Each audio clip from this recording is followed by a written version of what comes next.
नमस्ते बच्चों। आज हम हिंदी विषय की पुनरावृत्ति करेंगे। पुनरावृत्ति मतलब रिवीजन। पाठ क्रमांक 15 बंदरों की बागबानी। पाठ क्रमांक 15 बंदरों की बागबानी। प्रश्न दूसरा, निम्नलिखित प्रश्नों के उत्तर लिखो। प्रश्न दूसरा, निम्नलिखित प्रश्नों के उत्तर लिखो। पहला, मूलचंद कहाँ जाना चाहता था? पहला, मूलचंद कहाँ जाना चाहता था? मूलचंद मेला देखने जाना चाहता था। मूलचंद मेला देखने जाना चाहता था। दूसरा प्रश्न, बंदरों के सरदार ने अपने साथियों से क्या कहा? बंदरों के सरदार ने अपने साथियों से क्या कहा? बंदरों के सरदार ने अपने साथियों से कहा, हमें हमारे मित्र माली ने पहली बार काम सौंपा है, इसलिए हमें उसकी मदद करनी चाहिए। उत्तर, बंदरों के सरदार ने अपने साथियों से कहा, हमें हमारे मित्र माली ने पहली बार काम सौंपा है, इसलिए हमें उसकी मदद करनी चाहिए। तीसरा प्रश्न, बंदरों ने पौधों को पानी किस प्रकार दिया? बंदरों ने पौधों को पानी किस प्रकार दिया? उत्तर, बंदरों ने जड़ें उखाड़कर देखते हुए पौधों को पानी दिया। उत्तर, बंदरों ने जड़ें उखाड़कर देखते हुए पौधों को पानी दिया। प्रश्न तीसरा, उचित उत्तर पर सही का निशान लगाओ। उचित उत्तर पर सही का निशान लगाओ। पहला, मूलचंद कौन था? मूलचंद कौन था? वजीर, राजा, माली। तो क्या उत्तर है? माली। मूलचंद माली था। दूसरा, राजा का क्या नाम था? राजा का क्या नाम था? राजवीर, रामवीर, राजवीर, धर्मवीर। उत्तर है राजवीर। राजा का नाम राजवीर था। तीसरा, माली ने बंदरों को क्या काम सौंपा? माली ने बंदरों को क्या काम सौंपा? सिंचाई का, गोड़ाई का, बोआई का। तो क्या काम सौंपा था? सिंचाई का। सिंचाई का काम सौंपा था माली ने बंदरों को। प्रश्न चौथा, रिक्त स्थान भरो। प्रश्न चौथा, रिक्त स्थान भरो। पहला, राजा राजवीर को डैश बहुत पसंद थे। राजा राजवीर को फल फूल बहुत पसंद थे। दूसरा, एक बार नगर में डैश लगा था। उत्तर, एक बार नगर में मेला लगा था। एक बार नगर में मेला लगा था। तीसरा, एक भाग के पौधों की डैश करनी थी। एक भाग के पौधों की सिंचाई करनी थी। चौथा, वह हमें खाने के लिए डैश फल देता रहता है।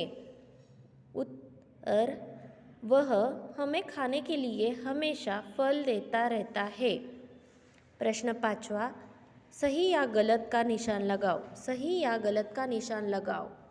पहला, राजा राजवीर को फल फूल बहुत पसंद थे। यह सही है, तो यहाँ पर हमने सही का निशान लगाया हुआ है।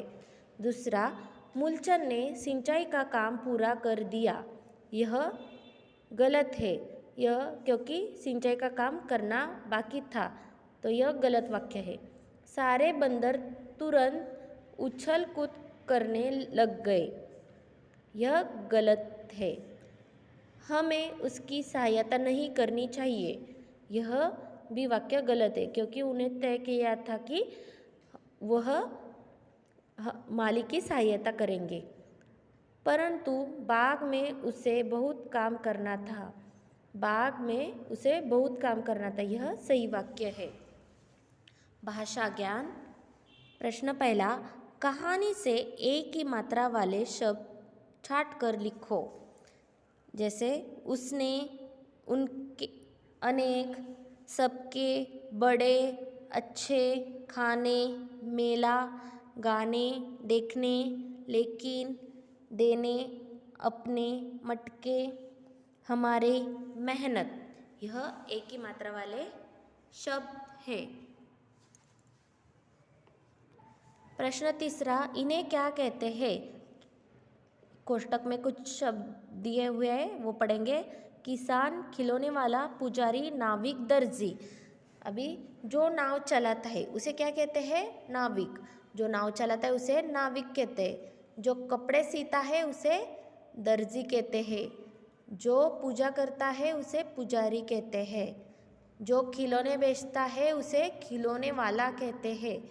जो खेती करता है उसे किसान कहते हैं। पाठ क्रमांक 16 हवा और सूरज। पहला प्रश्न, हवा और सूरज ने क्या शर्त रखी? हवा और सूरज ने शर्त रखी थी कि सबसे पहले वो अपने शक्तियों का प्रदर्शन करके उस आदमी का कोट कौन उतार देगा वह ज़्यादा शक्तिशाली होगा, ज़्यादा बलवान होगा, यह शर्त लगी थी। पहला अवसर किसे मिला? पहला अवसर हवा को मिला। हवा और सूरज में से कौन जीता? सूरज जीता। प्रश्न दूसरा, निम्नलिखित प्रश्नों के उत्तर लिखो। पहला, हवा और सूरज में किस बात पर झगड़ा हुआ था?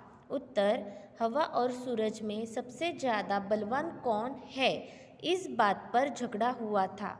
फिर एक बार पढ़ेंगे। हवा और सूरज में किस बात पर झगड़ा हुआ था?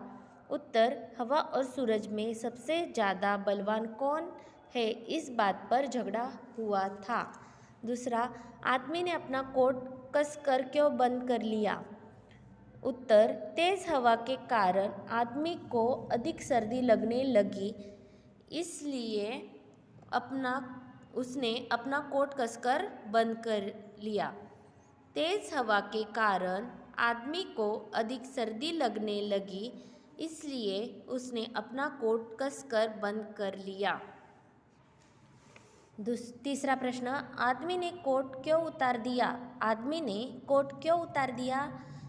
उत्तर, आदमी ने गर्मी के कारण अपना कोट उतार दिया। आदमी ने गर्मी के कारण अपना कोट उतार दिया। प्रश्न तीसरा, रिक्त स्थान भरो। पहला, एक दिन हवा और सूरज में डैश हो गया। उत्तर, एक दिन हवा और सूरज में झगड़ा हो गया। दूसरा, एक आदमी डैश पहनकर जा रहा है। एक आदमी कोट पहनकर जा रहा है। तीसरा, हवा को अपनी शक्ति पर बहुत डैश था। हवा को अपनी शक्ति पर बहुत घमंड था। चौथा, सूरज डैश चमकने लगा। उत्तर, सूरज तेजी से चमकने लगा। पांचवा, डैश का घमंड सदा के लिए टूट गया। हवा का घमंड सदा के लिए टूट गया। भाषा ज्ञान। पहला, कहानी में आए ओ की मात्रा वाले शब्द छाट कर लिखो, जैसे दोनों, कोई, थोड़ी, टोप, कोट। दूसरा, ध्यान दो और लिखो। बलवान, बल अधिक वान। धनवान, धन अधिक वान। पहलवान, पहल अधिक वान। दयावान, दया अधिक वान। रूपवान, रूप अधिक वान। गाड़ीवान, गाड़ी अधिक वान।